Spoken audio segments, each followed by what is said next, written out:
What's up, guys? We're about halfway through 2019 now, so I thought I'd look into the future, the next 6 months. What are the most anticipated films of 2019? What are my most anticipated films of 2019? So, let's get straight into it. First up is Once Upon a Time in Hollywood, Quentin Tarantino's latest film, his ninth film, I believe it is. It's got a huge star-studded cast. I could be here all day listing who's in this film, but let's give it a go and just say the main ones. Brad Pitt, Leonardo DiCaprio, Margot Robbie, Kurt Russell, Bruce Dern. Again, I could be here all day. But it's set in the golden age of Hollywood, towards the end of the golden age of Hollywood, so that time period is very interesting to me. It's got the whole Sharon Tate, Manson murders element there in the background. There's some extra depth to it. And I believe it was at Cannes, it got some really good early impressions. Quentin Tarantino said he's actually going to try and make the film a bit longer than what it was there.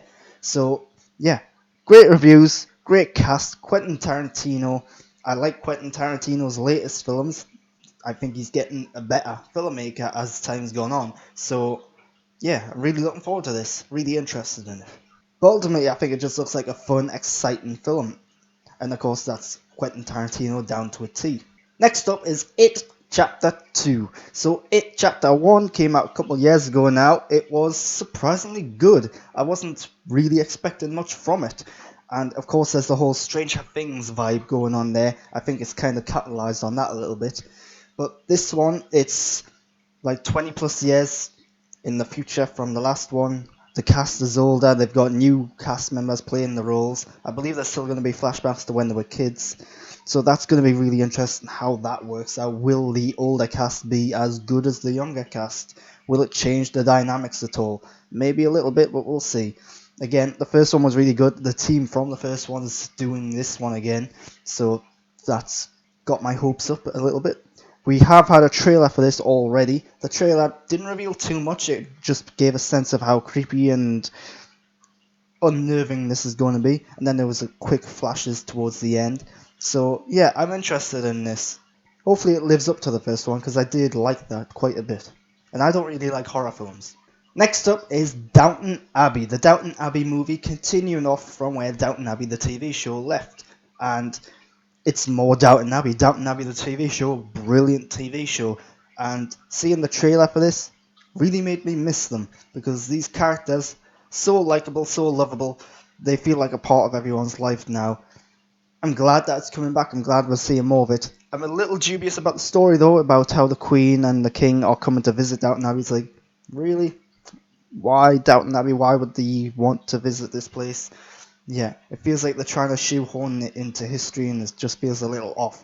But I've got faith in Julian Fellows. I've got faith in this cast. It is more Downton Abbey. I'm not going to complain too much about it. So yeah, I'm really looking forward to this. Joker. So ever since this film was announced, I've been dubious about it, because in my opinion, the whole idea of the Joker, the whole thing that makes the character of the Joker work, is that he's mysterious and ominous and you don't really know much about him. So to go in and do an origin story just felt almost blasphemous for me. It's like, no, don't do that. That's exactly what will ruin this character. Then you cast Joaquin Phoenix in the role, and I'm like, okay, he would make a great Joker. But again, you're looking into his origins. Then you have Martin Scorsese attached as a producer. I'm like, that's unusual, but that's really interesting. Martin Scorsese, a great filmmaker. How involved is he actually going to be here? Then you find out that it's going to be connected in some ways to the past Martin Scorsese movies. I say connected, that's the wrong word. It's inspired by them previous films. So you can tell, if you've seen any Martin Scorsese's earlier films like Taxi Driver, and there's the one about the comedian, name I'm forgetting right now, but this is clearly inspired on them films. That's one of the worries I've got now, is that how similar is it going to be to those films?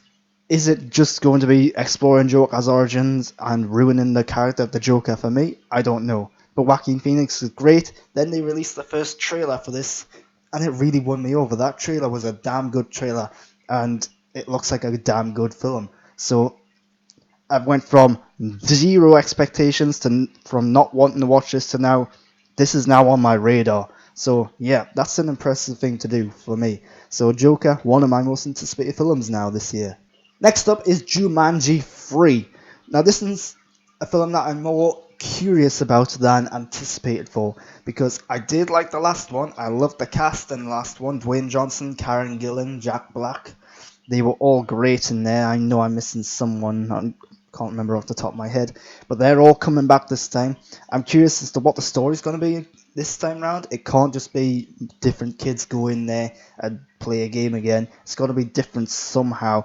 And we haven't seen or heard much about this film yet. It comes out this year apparently, so we haven't seen the trailer. We don't know much, if anything, about it. So yeah, I'm curious about this film. Will it live up to the last one or the original even? I don't know. I think it could, but we'll just have to wait and see.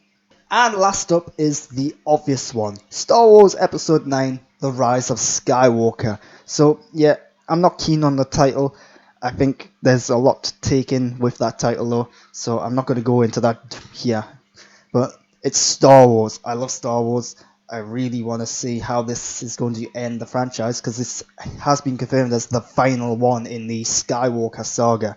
You're not going to see Luke Skywalker again. It's been confirmed now we're not going to see Rey again after this. This is going to wrap up the ongoing story, and everything from now on is going to be different stories with different characters. So that's great. We're actually getting some closure and some finality into this.